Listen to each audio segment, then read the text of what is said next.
Merci à tous les quatre d'être avec nous. Donc, depuis des années, nous assistons à des transformations profondes qui impactent notre quotidien.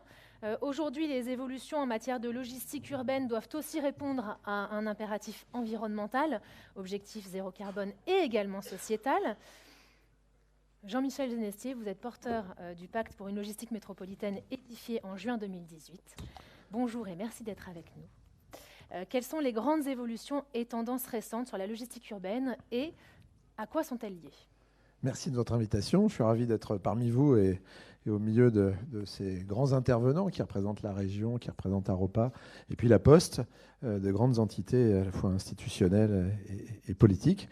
Et puis je remercie Geoffroy Boulard de ses mots d'introduction à travers les ambitions portées par la métropole et son président Patrick Ollier. Eh bien, c'est vrai que Geoffroy, à chaque fois, porte brillamment ces belles ambitions qui sont toujours de cœur avec la région, parce que ce sont deux entités politiques, mais elles travaillent toutes les deux dans le sens de l'intérêt de nos concitoyens. Eh bien, la logistique, comme c'est votre question, votre première question, eh bien, les tendances, aujourd'hui, elles sont dans un monde évidemment bousculé, avec des ambitions politiques très fortes.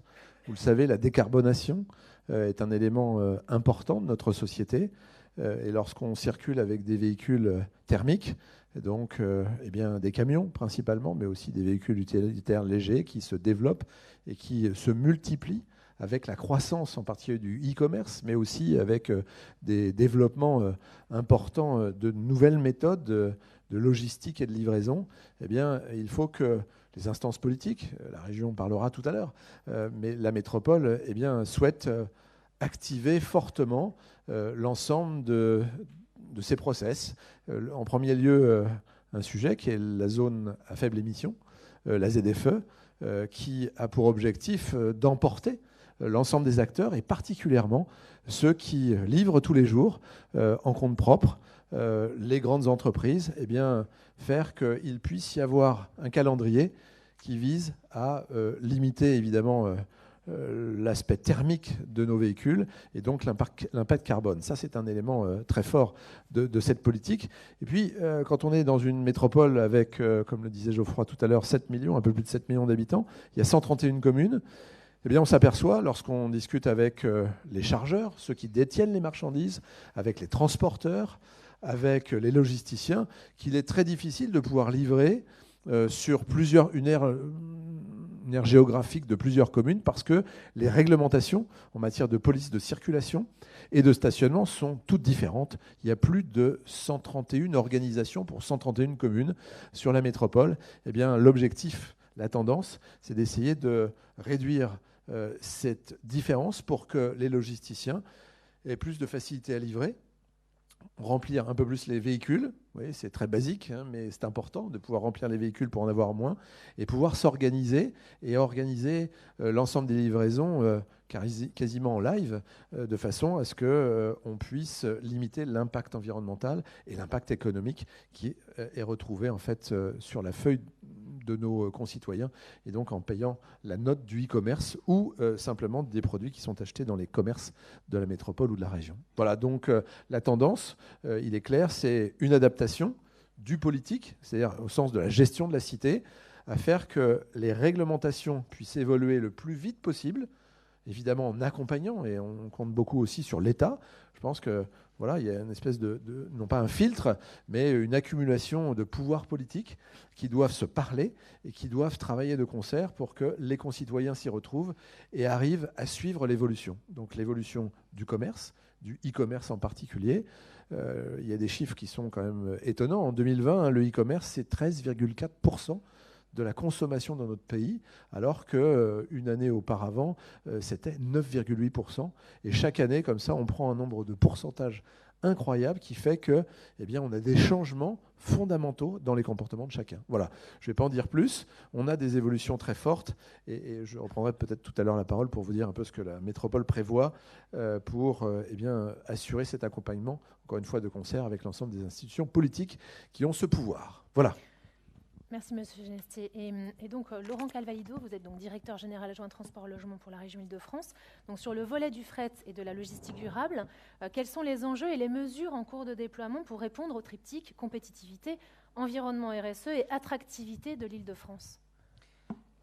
C'est un sujet extrêmement important pour nous, parce que le transport de marchandises est vraiment essentiel au bon fonctionnement et à l'attractivité de la région, tant pour la vie quotidienne des Franciliens d'ailleurs que pour tout ce qui est développement et construction des villes. Et il y a pour nous deux enjeux très importants. Un premier qui concerne la maîtrise des flux, avec la réduction des nuisances qui y est associée. On a aujourd'hui donc une explosion du e-commerce. Jean-Michel Genestier évoquait les chiffres, plus de 20% par an. 90% du transport de marchandises se fait par la route. Donc ça génère 20% quand même de la congestion en milieu urbain. C'est 30% de la pollution locale, donc c'est des nuisances en termes de pollution et d'émissions de gaz à effet de serre. Et donc on a un enjeu à mieux maîtriser les flux. Il y a un deuxième enjeu à côté qui est aussi le fait de revaloriser cette filière, de redorer son image, puisque c'est 375 000 emplois, on ne le dit pas suffisamment, c'est 7% de l'emploi en Île-de-France. Il va y avoir beaucoup de départs à la retraite, et donc on a un vrai enjeu sur le sujet d'attractivité de la filière, qui est une filière qui est en pleine mutation, avec énormément de potentiel. Donc c'est deux enjeux importants. Et pour nous, avant même la crise Covid, on avait déjà au niveau de la région engagé, alors dans un cadre partenarial, puisqu'effectivement sur un sujet comme ça, on doit travailler main dans la main, donc entre collectivités, avec la métropole du Grand Paris, comme nous le faisons, ou avec les opérateurs, engager une stratégie fret et logistique dès 2018, qui vise à accompagner, déjà être pragmatique, parce que ça reste un domaine, la logistique, où ce sont beaucoup les acteurs privés, quelque part de manière atomisée, qui génèrent ces flux. Donc le public doit pouvoir aussi mieux comprendre comment ça fonctionne, et qui repose sur une aide à l'amélioration des dessertes des zones logistiques, de manière générale, qu'elles soient donc accessibles par la route ou avec un report modal à travailler sur le fluvial, qui est vraiment un axe extrêmement important, et le contrat de plan interrégion avec la Normandie, pour lequel on a des investissements qui se font avec Aropa, mais également avec VNF, est essentiel, puisque l'axe Seine notamment, on a un potentiel, je pense qu'Antoine Berbin en parlera, extrêmement important pour essayer de faire du report modal sur cet axe. Donc tout ce qui est aménagement des desserts de zones logistiques. Deuxième axe sur le verdissement des flottes, puisque malgré tout la route va rester prédominante, donc c'est extrêmement important en termes d'enjeux pour la région d'améliorer le verdissement des flottes, que ce soit à travers des nouvelles stations de carburants alternatifs, l'électromobilité, le développement de nouveaux modes, modernisation des flottes fluviales également. Et puis un troisième axe qui est la mise en animation des réseaux d'acteurs, la sensibilisation des territoires à travers les politiques d'aménagement. On l'évoquait sur les réglementations qu'il peut y avoir, qui sont très différentes d'une ville à l'autre et qui peuvent générer justement dans cette maîtrise des flux un certain nombre de difficultés sur lesquelles il faut qu'on travaille. Ça pose la question de la donnée, c'est-à-dire mieux connaître les données autour de la logistique et de ces flux. Et donc ça, c'est un axe sur lequel il faut que la puissance publique s'améliore, c'est-à-dire mieux connaître l'existant pour pouvoir travailler à optimiser les choses en parallèle de la décarbonation, et donc limiter les nuisances et faire en sorte que la poursuite de ces flux logistiques se fasse dans le respect, quelque part, des défis auxquels on est confronté, notamment sur le changement climatique. Donc ce sont les actions qu'on essaie de mener côté région vis-à-vis de ce sujet. Merci beaucoup. Et donc, Antoine Berbin, quelle place jouent les ports dans cette logistique urbaine du Grand Paris? On va essayer de jouer une place importante, d'autant qu'on est une institution assez jeune, encore plus jeune que la métropole, hein, puisque si vous avez en tête qu'on a fusionné récemment les ports du Havre, de Rouen et de Paris pour former Aropa Port, dont je dirige la partie francilienne. D'abord, je voulais remercier la région Île-de-France et la métropole de mettre la logistique à l'agenda de l'attractivité et de la résilience.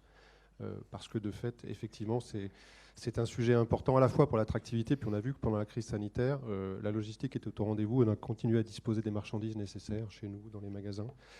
De fait, la logistique à l'échelle nationale, c'est un vrai secteur d'activité à part entière. C'est 200 milliards d'euros de chiffre d'affaires, c'est 10% du PIB français, c'est 1,8 million d'emplois, donc c'est un vrai secteur d'activité, mais c'est aussi un secteur d'activité particulier parce qu'il irrigue une grande partie de l'économie. L'économie productive, l'économie du commerce, l'économie circulaire sont des secteurs de l'économie qui sont très dépendants de la logistique. Et donc c'est à la fois un secteur d'activité à part entière, mais aussi un secteur dont est dépendant le reste de l'économie.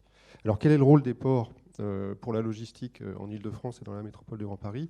Il est double en fait. C'est à la fois un outil, les ports, un outil de rayonnement à l'international, et puis c'est aussi un moyen de diminuer les externalités négatives liées à la circulation des marchandises. Alors c'est un terme un peu barbare, les externalités négatives.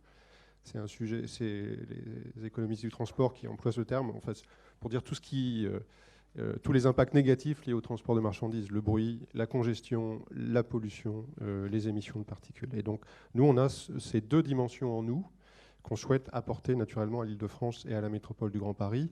Sur la première dimension, sur le rayonnement international, donc je voudrais rappeler que via le port du Havre, nous sommes connectés à 600 ports dans le monde par des services réguliers de transport de conteneurs. Donc c'est autant de solutions pour l'import et pour l'export à disposition des entreprises franciliennes et métropolitaines.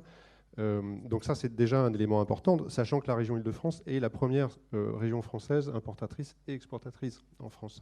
Ça concerne le secteur de l'automobile, ça concerne l'industrie pharmaceutique, ça concerne l'industrie spatiale, ça concerne le secteur du luxe, ça concerne également l'agriculture, puisqu'on exporte aussi des quantités importantes de céréales, pas en conteneurs mais en vrac, via le port de Rouen. Je voulais aussi rappeler rapidement que les infrastructures du port du Havre sont en situation d'accueillir les plus grands porte-conteneurs du monde qui sont le vecteur du commerce international aujourd'hui. Donc un porte-conteneur, aujourd'hui, ça fait 400 mètres de long, ça fait 60 mètres de large, ça fait 80 mètres de haut, et ça peut porter jusqu'à 220 000 tonnes de marchandises. C'est l'équivalent du poids de 5 fois le Charles de Gaulle. Donc on se rend compte du gigantisme de ces bateaux. Et donc à 200 km de Paris, on est capable de traiter ces bateaux. Et en plus de ça, et c'est une chance pour l'attractivité de l'Île-de-France. Et en plus de ça, on a la Seine qui nous relie, et donc on peut utiliser le transport fluvial dans l'acheminement des marchandises. Donc le premier aspect, c'est le rayonnement international, à l'international de l'économie que permet les ports. Et le deuxième, c'est la capacité que notre réseau portuaire apporte pour réduire les fameuses externalités négatives. On met à disposition de l'Île-de-France un réseau de 70 plateformes, 70 ports, dont les principales plateformes sont trimodales, donc à la fois desservies par la route, mais par le fer aussi, et également par le fluvial. Et donc on peut s'appuyer sur ces modes de transport qui sont en fait les modes de transport du futur que l'on n'a pas besoin d'inventer parce qu'ils existent déjà. Ce sont des modes de transport bas carbone. Lorsque l'on transporte une tonne de marchandises par le fluvial, on émet 5 fois moins de CO2 que par la route. Quand on la transporte par le ferroviaire, on émet 10 fois moins de CO2 que par la route. Donc ces modes de transport massifiés, performants économiquement, sont aussi au centre des enjeux liés au changement climatique. Et donc on a collectivement l'intention de poursuivre le développement du transport fluvial, d'autant qu'on peut tout transporter par le fluvial. On peut transporter des marchandises containerisées pour les flux import-export. On peut transporter des marchandises palettisées, comme le fait l'enseigne Franprix pour livrer les magasins parisiens, ou l'enseigne Point P pour livrer aussi ces magasins parisiens.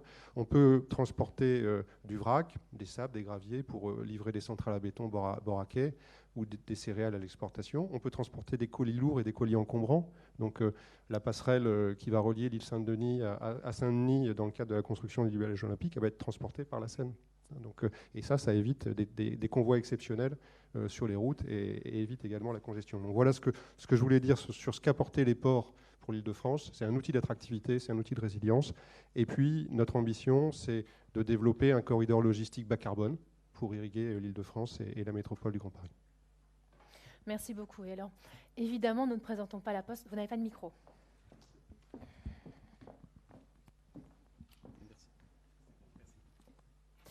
Oui, donc on ne présente pas la Poste. Très honnêtement, très clairement, comment faites-vous pour répondre à ces nouveaux enjeux du dernier kilomètre? Toujours plus vite, toujours plus de consommateurs qui consomment, qui ont besoin des produits très rapidement. Et vous avez également beaucoup de nouveaux entrants qui tiennent ces chaînes de valeur du début à la fin. Comment fait la Poste pour répondre à ces nouvelles problématiques et ce nouveau contexte? Merci, bonjour. Je voudrais juste rebondir, juste avant de parler de ce que nous faisons, de reparler un petit peu du contexte. Alors nous sommes l'acteur du dernier kilomètre, donc celui qui est en proximité des territoires, des clients.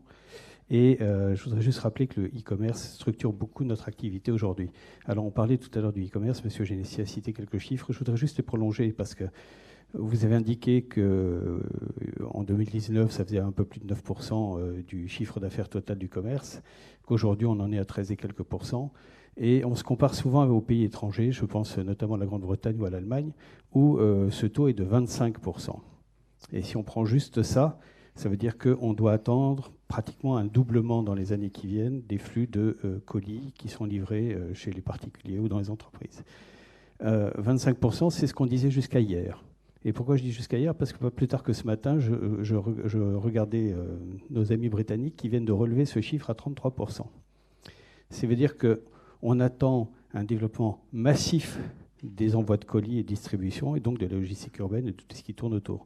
Donc c'est juste pour vous donner la tendance qui va bien au-delà de ce qu'on peut déjà imaginer et qui conduit avec des effets, des économies externes qu'on évoquait, dont la congestion des territoires et la pollution.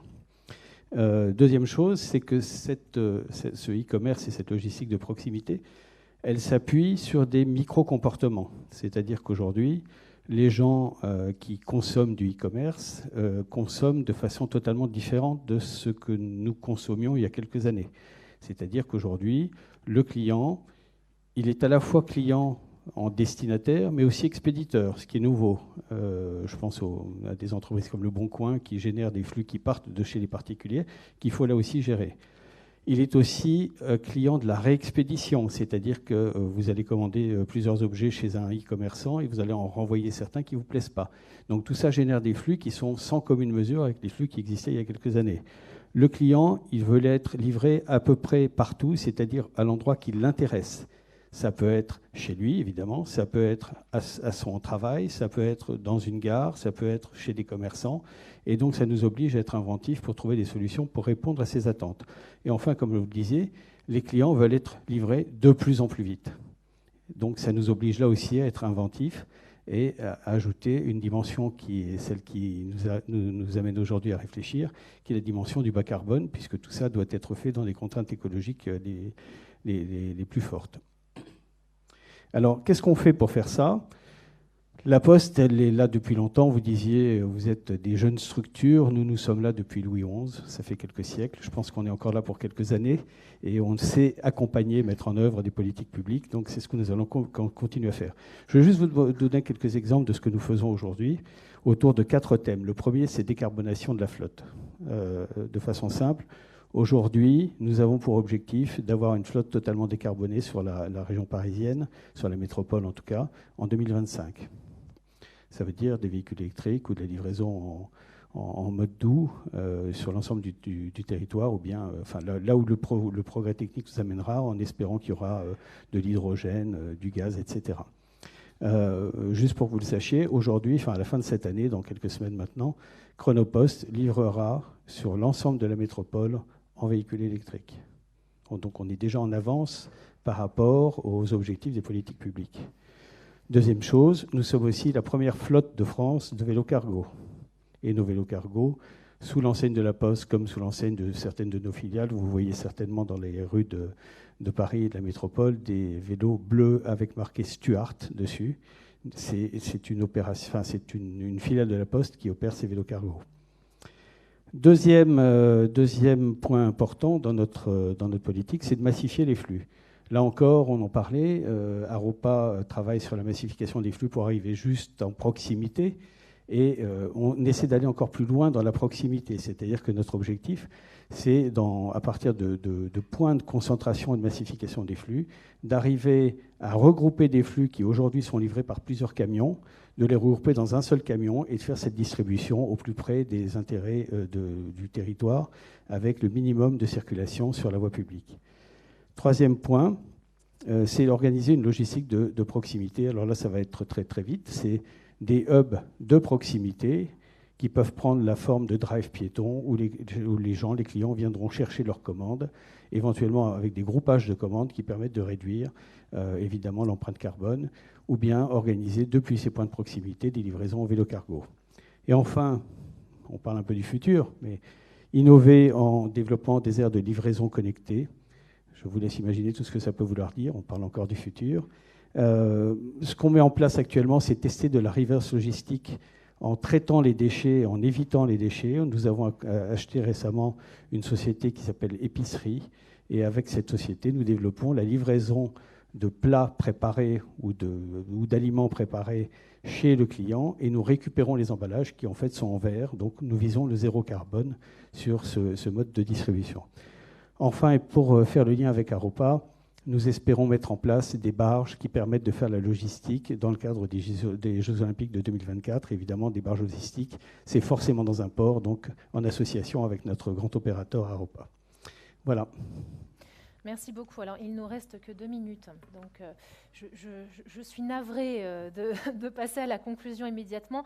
Mais quand même, avant de conclure, pouvez-vous rapidement nous dresser les grandes actions qui sont mises en place? Alors, pour la Poste, nous l'avons compris, mais côté métropole, côté région, côté Aropa, pouvez-vous nous dresser les grandes actions qui sont mises en place? Et puis, une petite phrase de conclusion sur notre positionnement vis-à-vis des grandes autres métropoles voisines. Monsieur Genestier, je vous en prie. Très bien, écoutez, oui, ça va être très bref. 1:41, c'est ça? Non, on va avoir un petit peu plus de temps. Voilà. Qu'est-ce que la métropole a mis en place depuis... c'est pas Louis XI, mais voilà, on va dater en fonction des derniers présidents de la République. La métropole, donc naissance en 2016, mise en place du pacte logistique métropolitain en 2018.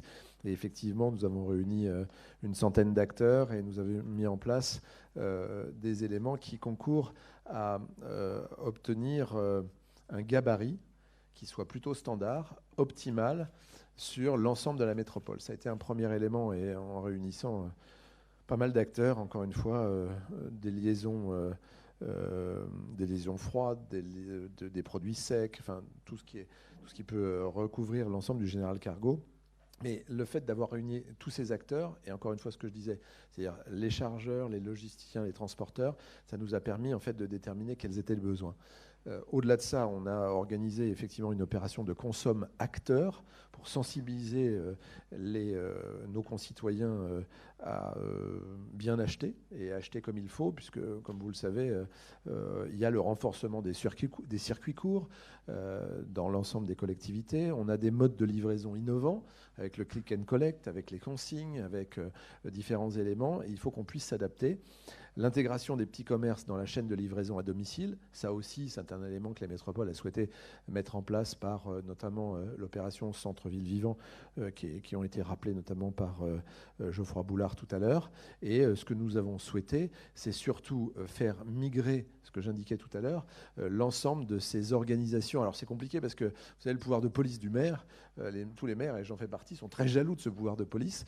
Et quand le pouvoir de police s'applique à la circulation et au stationnement, eh bien, pour convaincre tous les acteurs, et donc par plateforme, eh bien, les maires, pour qu'ils puissent accepter de faire évoluer les choses, eh bien, c'est toujours très compliqué. Mais je pense qu'on y arrive, et nous espérons pouvoir y arriver d'ici à 3 à 4 mois pour faire que nous puissions avoir plusieurs plateformes de communes sur l'ensemble de la métropole qui permettront d'avoir des réglementations sensiblement identiques et faire que les logisticiens, les transporteurs, l'ensemble des acteurs de la logistique eh bien, puissent avoir la capacité d'avoir des tests grandeur nature qui permettront de limiter le nombre de véhicules, qui permettront de faire que en direct, il puisse y avoir une réorganisation des livraisons, et en particulier, on souhaite tester le fait qu'on puisse, sur des aires de livraison, avoir des caméras qui permettent d'indiquer aux transporteurs, aux conducteurs, aux chauffeurs, eh bien, si l'aire de livraison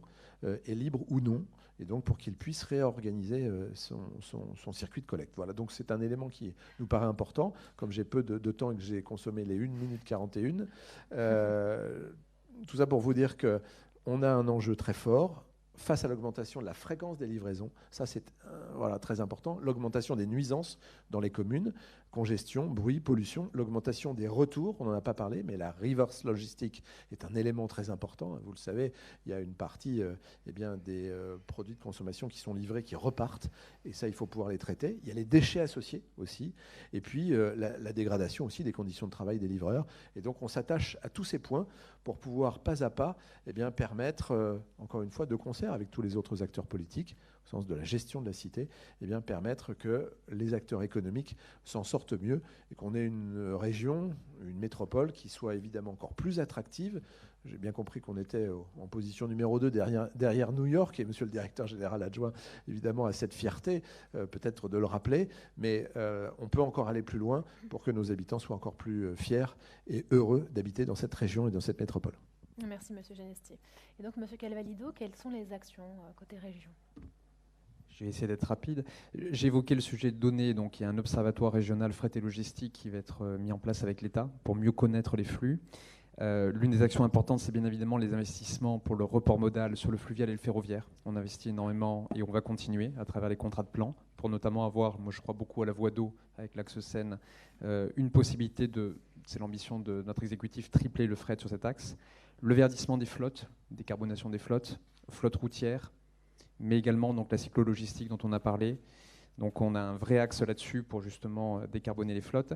Et puis un dernier aspect peut-être, c'est l'aménagement. On a 2/3 aujourd'hui des entrepôts qui sont en grande couronne et les zones de consommation sont plutôt en zone dense, ce qui crée des flux et ce qui fait d'ailleurs que alors que la circulation automobile depuis 1945 pour la première fois commençait à baisser, ça ne se traduit pas sur les bouchons parce que justement on a ces flux extrêmement importants et à travers la révision du schéma directeur régional Île-de-France, on a un aspect aussi planification qui ne se fait pas seul en chambre côté région, mais qui se fait en lien étroit avec les territoires, avec les villes, pour voir comment on essaie justement de mieux aménager et de mieux maîtriser ces flux, avec notamment des hubs de logistique de proximité. Merci beaucoup. Et donc Antoine Verdun, très rapidement, je Encore suis plus navrée. vite.